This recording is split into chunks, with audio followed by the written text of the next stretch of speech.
Man, it's noisy up here late at night. Well, hello, and welcome to the Masked Fanatic once again. I don't know why I said welcome when you were obviously up here ahead of me, but, well, nice to see you again in any case. Glad you keep stopping by. I just came up here tonight to grab some alien tentacles from canning season, but since you're here, we may as well keep up our tradition of talking about cool old masks. Now tonight, look what I happened to just spot here, just conveniently out of camera range.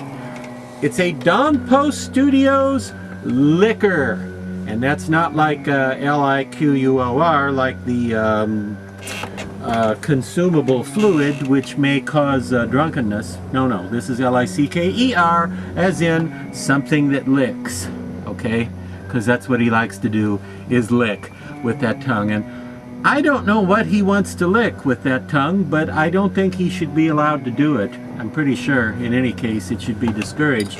Now, the liquor monster here is from, of course, the Resident Evil series of video games and movies. I believe the first game came out in 1996, and the first big screen movie adaptation in 2002.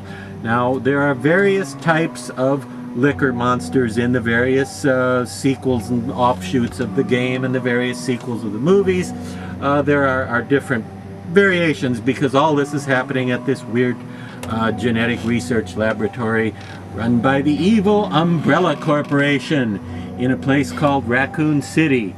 And at the Hive, which is the central part of the Umbrella Corporation laboratories, various types of monsters are being created. And a lot of them are basically zombies. It's mainly a basic flesh-eating zombie movie type of scenario. As a matter of fact, that first movie from 2002 greatly resembles, in many ways, a sort of upscale, high-tech version of Bruno Mattei's old movie Night of the Zombies, aka Hell of the Living Dead. A lot of similarities in Night of the Zombies, aka Hell of the Living Dead, and the universe of zombie and horrordom of Resident Evil. One of the different things, one of the original parts of Resident Evil was the creation of other types of monsters. In addition to just the flesh-eating zombies, there are these mutated things running all over the place. And I've been told that the mask here, the Dawn Post mask, which was available from 2006 and then through the rest of the decade, and a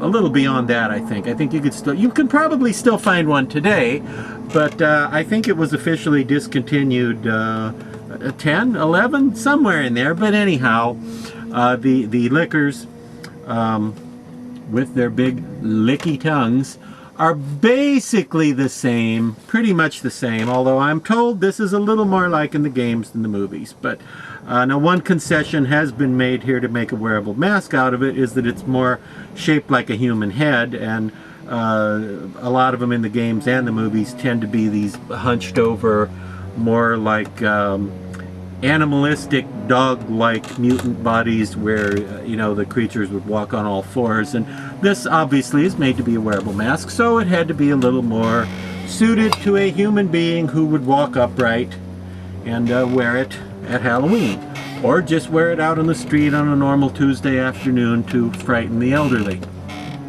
And I like the liquor monsters. I think they're very creepy and freaky and effectively strange and dreamlike, and I do think they would get the job done as far as the need to frighten your grandmother at any point. They're all pretty much the same. The various types of liquors all come down to the big mouth, the big tongue, the big brain, And really, if you think about it, in real life, here's how you know this is a fantasy creature, a made-up, fictitious creature. In real life, it's not always the people with the biggest brains who have the biggest mouths.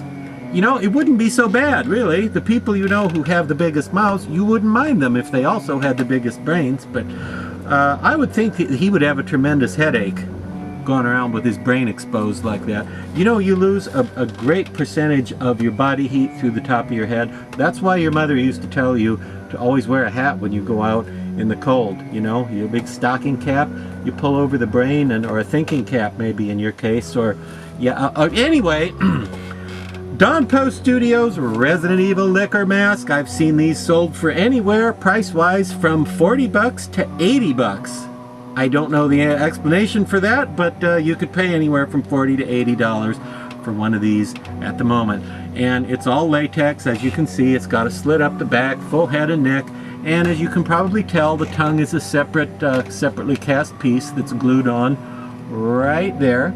And yeah, you can see the seam line a little, but it's fine. It doesn't really break up the flow of the design in any significant way, I don't think. So I think it's a very cool mask. Pretty nice quality, especially for something that came along in the decade of the 00s, when a lot of Dawn Post masks were being made in China, and sometimes the quality was not really up to collector standards. Now, maybe not all of the liquor masks were, but the ones I've seen, pretty impressive. So if you're into Resident Evil movies or games or any such thing, I recommend you look for the Dawn Post Studios Resident Evil Liquor Mask. And look what I just found up here. Look what I just found. It's the cash box. Yeah, I found the old cash box right here. And how can you tell it's Dr. Lady's cash box? Because it's empty! That's how. There's no cash. That's you can tell it's my cash. Good night. Drive safely. Thanks for coming.